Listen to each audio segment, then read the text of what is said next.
मैं राम व कृष्ण को ना कभी भगवान मानूंगा और ना ही इनकी पूजा अर्चना करूंगा। इस देश के बहुजन समाज को आज ये निर्णय लेना होगा।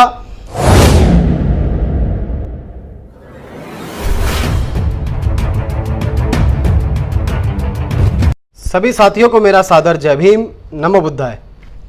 मैं एडवोकेट राहुल चौधरी दिल्ली हाईकोर्ट से राम मंदिर शिलान्यास पर विशेष माननीय सुप्रीम कोर्ट के आदेश पर व परम पूजनीय बोधिसत्व बाबा साहब डॉक्टर भीमराव अंबेडकर जी के बनाए हुए संविधान की वजह से दिनांक 5 अगस्त 2020 को राम मंदिर का शिलान्यास किया गया।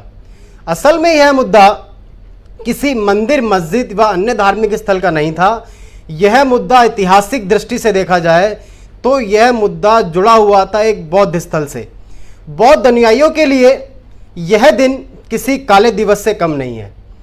उनको इसके साथ साथ भारत सरकार जिस प्रकार से अपनी हर एक पॉलिसी में फेल होती दिख रही है, जिसमें मुख्य रूप से कोविड मिसमैनेजमेंट, हमारे देश की अर्थव्यवस्था का जो आज भट्टागोल हुआ है, उसको छुपाने की आड़ में आज राम मंदिर का सहारा लिया जा रहा है।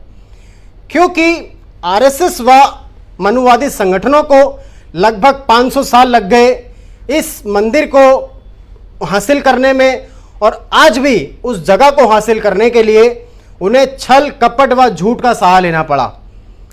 क्योंकि आरएसएस व मनुवादी संगठन के लोग जो हैं, उनको खतरा इस देश के अंबेडकरवादियों से नहीं है, उनको खतरा इकलौते इस देश के बुद्धिस्ट लोगों से है, खासकर उन लोगों से है जो बाबा साहब की बताई हुई 22 प्रतिज्ञाओं से के रास्ते पर चलकर बुद्ध धर्म की ओर जाते हैं।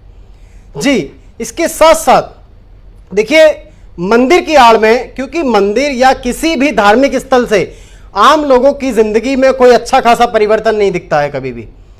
क्योंकि परिवर्तन अगर जिंदगी में आता है तो शिक्षा से आता है, संविधान से आता है। इसीलिए माननीय बहन जी का भी खासकर ऑप्रेस कम्युनिटी के लोगों को यह सलाह है कि हमारा पूर्व में भी कभी किसी धार्मिक स्थल से इस समाज का कभी भला नहीं हुआ और ना ही कभी होगा। ऑप्रेस्ड कम्युनिटी के लोगों ने, जिसमें मुख्य रूप से एससी, एसटी, ओबीसी माइनॉरिटी के लोगों को बाबा साहब के बताए हुए रास्ते पर चलकर अपना भला करना होगा।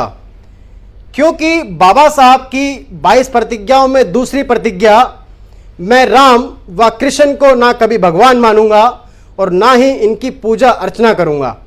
इस देश के बहुजन समाज को आज ये निर्णय लेना होगा कि क्या उसे केवल अंबेडकरवादी रहना है या फिर बाबा साहब के बताए हुए रास्ते पर चलकर बुद्ध धर्म की ओर जाना है। क्योंकि यदि आप बाबा साहब की बताए रास्ते पर चल के बुद्ध धर्म की ओर जाते हैं या बुद्ध धर्म की ओर अपना, क्योंकि बाबा साहब का सच्चा अनुयायी ही वही है जो बाबा साहब की किताबों को पढ़कर, बाबा साहब की नॉलेज को पढ़कर बुद्ध धर्म के रास्ते पर चले।